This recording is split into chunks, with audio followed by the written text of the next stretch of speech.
Hola estudiantes de séptimo básico, soy la profesora Camila Jiménez y hoy día vamos a estudiar la guía número 8 correspondiente a la unidad número 2. Esta guía se titula Roma, Geografía y República.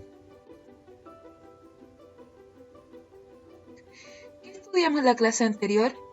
Lo que estudiamos fue principalmente la ubicación de las civilizaciones griega y romana. ¿Dónde se ubicaron los griegos y romanos?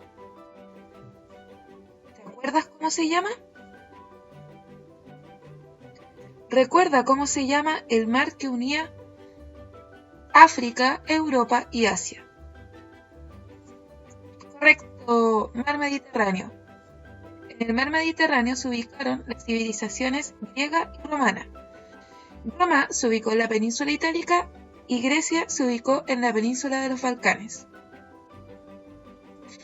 Estudiamos también la democracia en Atenas. Estudiamos de que la ciudadanía era un privilegio para los hombres de la clase adinerada, mientras que los no ciudadanos eran mujeres, niños, esclavos y extranjeros. También vimos cómo funcionaba la democracia ateniense y en ello pudimos descubrir que tenían distintas instituciones como la bulé, la eleia y el areópago, entre las cuales se dividían los poderes legislativo, ejecutivo y judicial. También vimos que tenían una principal asamblea donde participaban los ciudadanos que se llamaba eclesia, y también que habían autoridades como los arcontes, estrategas y apodectas que representaban al poder ejecutivo. Esto lo entendíamos como una democracia, ya que los ciudadanos tenían una participación directa en la toma de decisiones de la polis de Atenas y también en la toma de decisiones al interior de cada una de las instituciones. Empecemos con la clase de hoy. ¿En qué periodo se desarrolló la civilización romana? Al igual que Grecia, Roma se desarrolló durante la denominada Edad Antigua, que es el periodo que va a continuación de la prehistoria, y la Edad Antigua también es el periodo que antecede a la Edad Media. Roma aparece como civilización aproximadamente en el año 753, donde aparece la primera monarquía, según la historiografía oficial, o también se explica el origen de esta civilización a través de la mitología con Rómulo y Remo, dos semidioses que habrían sido encontrados por una loba que los habría alimentado. Luego del periodo de la monarquía tenemos el periodo de la república, y después del periodo de la república viene el periodo del imperio.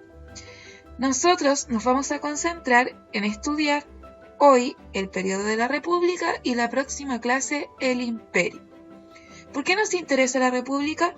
Porque en ella va a ser cuando Roma se va a empezar a expandir por el resto del mar Mediterráneo, y también porque en ella se van a desarrollar importantes instituciones como el Senado, que son instituciones que hasta el día de hoy permanecen como un ejemplo a seguir en cuanto a organización del Estado. La ubicación geográfica de Roma, como ya lo sabemos, fue la península itálica.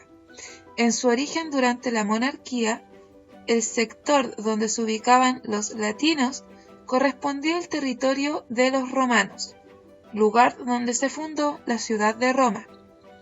Sin embargo, ya hacia la República, el ejército comienza su expansión sobre el resto de los pueblos que habitaban la península itálica, como por ejemplo los etruscos, los dauninos, los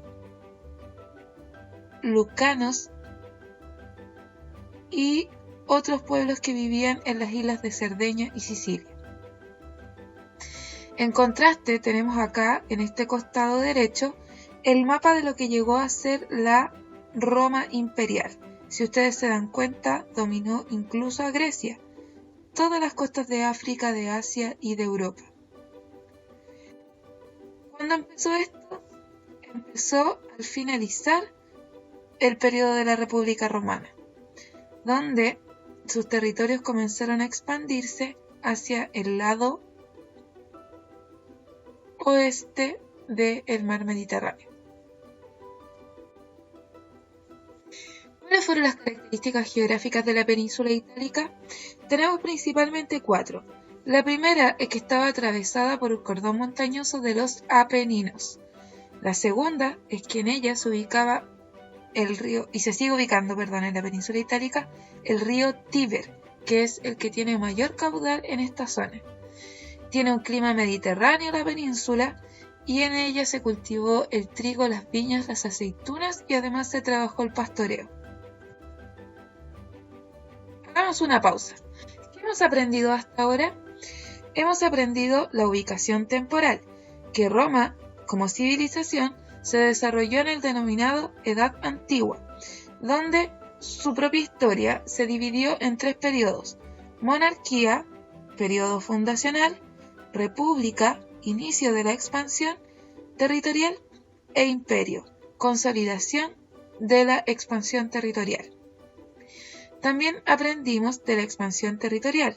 Durante la República, la civilización romana alcanzó el dominio total de la península itálica e incluso en algunas costas del sector oeste del mar Mediterráneo. También aprendimos características geográficas de la península itálica, como que en ella está atravesada por la cordillera de los Apeninos, se encuentra el río Tíber, tiene un clima mediterráneo y las actividades económicas principales en un inicio, fueron la agricultura y la ganadería. Mito fundacional entonces de el inicio en el año 753 de Roma, el mito de Rómulo y Remo. En la expansión territorial tenemos de que Roma se va a consolidar como el centro de la civilización, como el centro de la península itálica, y en ella se van a construir las principales edificaciones como el Foro Romano y el Coliseo. Y acá les muestro una imagen de lo que es el río Tíber. Los romanos también se van a caracterizar por importantes construcciones arquitectónicas para superar las adversidades de la geografía, como por ejemplo la construcción de puentes y acueductos para distribuir el agua. Pasamos entonces a estudiar la República Romana. Acá, en esta imagen, lo que yo les muestro es la Cura Hostilia, que era el lugar, el edificio, en el cual se reunían los 300 senadores que tenía la República Romana, quienes eran las principales autoridades que tenían como misión acordar cómo gobernar esta civilización. Leamos un extracto de un texto histórico que nos habla sobre la misión que tenía la guerra y la diplomacia en Roma. 200 años después de fundar la República, la ciudad de Roma era dueña de toda Italia. Esto no pasó de repente y los romanos no planearon deliberadamente conquistar Italia, ni siquiera iniciaron las guerras. Los romanos extendieron su poder sobre Italia porque una vez que se metían en una guerra nunca eran derrotados, y cuando la terminaban solían convencer a sus enemigos de que estarían mucho mejor unidos a Roma. ¿Qué nos dice el texto? Primero tenemos que empezar por la lectura de la fuente. El autor de este texto es el historiador K. Ernst, y el nombre del libro del cual se extrajo esta cita es Roma y su imperio, la cual fue editada y distribuida por la editorial Akal en Madrid, España. ¿De qué trata la fuente? Ahora entramos a entender el contenido. Lo que nos dice el texto es que Roma en su inicio no se expandió porque lo tuvieran como misión, como como un interés dentro de la ciudad, sino que la expansión respondió más bien a una defensa militar sobre el resto de los pueblos que habitaban la península itálica. Los romanos se tenían que estar defendiendo constantemente de la invasión de otras civilizaciones. Y fue en esa defensa donde aprendieron a desarrollar la diplomacia, que era hacer guerra, pero también negociar la paz con los enemigos. Y esta negociación de la paz fue lo que les permitió comenzar a expandirse sobre el resto de la península. Revisemos el ámbito social en Roma. En Roma habían dos grupos principales que conformaban a los ciudadanos. En primera instancia estaban los patricios. Los patricios eran los descendientes de los fundadores de Roma, o sea, eran la antigua aristocracia, eran la antigua descendencia de la familia real que fundó la ciudad de Roma. Ellos eran terratenientes, es decir, que eran dueños de los territorios agrícolas que había en la península. Y por lo tanto, debido a la antigüedad que tenían sus familias como fundadores de Roma, tenían importantes privilegios políticos y jurídicos, como por ejemplo, ser quienes ocupaban principalmente los cargos al interior del Senado, que tenían como característica estar durante toda su vida trabajando como autoridad en el Senado. En cambio, los plebeyos eran el grupo de los desposeídos, digamos, de quienes no tenían privilegios. Y estos eran artesanos, campesinos y comerciantes. Los plebeyos lograron conseguir participación política en la administración de la República Romana después de haber tenido importantes luchas a través de protestas y de rebeliones en contra de los patricios. Y al igual que en Grecia, vamos a tener a un grupo de no ciudadanos, que, al igual que en Grecia, eran las mujeres, los esclavos y los extranjeros. ¿Qué características tenían las autoridades romanas? En primer lugar, que eran electivas, es decir, las escogían los propios ciudadanos. Además, eran temporales. Los cargos duraban un tiempo determinado siendo autoridad, a excepción de los senadores, que ellos tenían cargo vitalicio. Eran responsables, es decir, debían obediencia a la ley.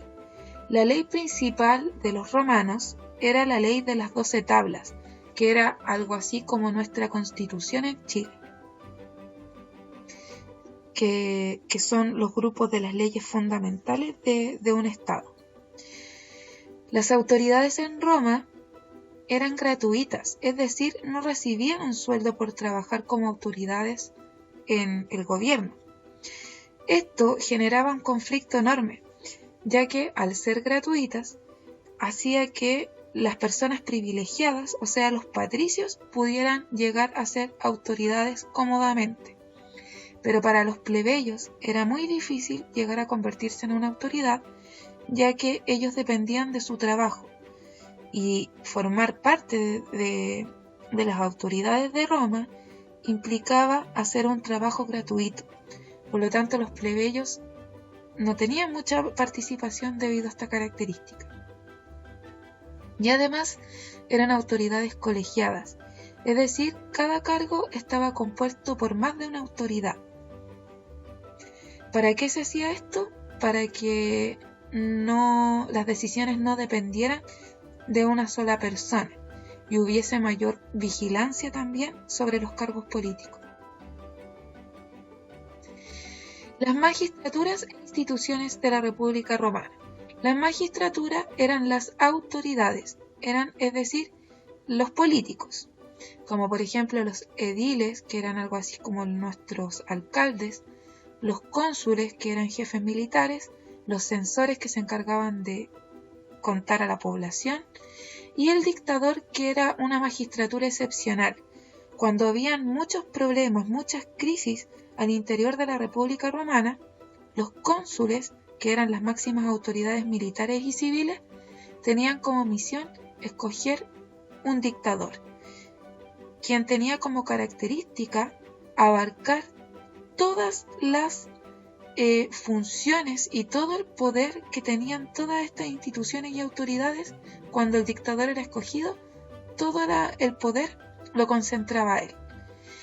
¿Y cuál era la característica del dictador? Que iba a durar solamente 6 meses en el poder.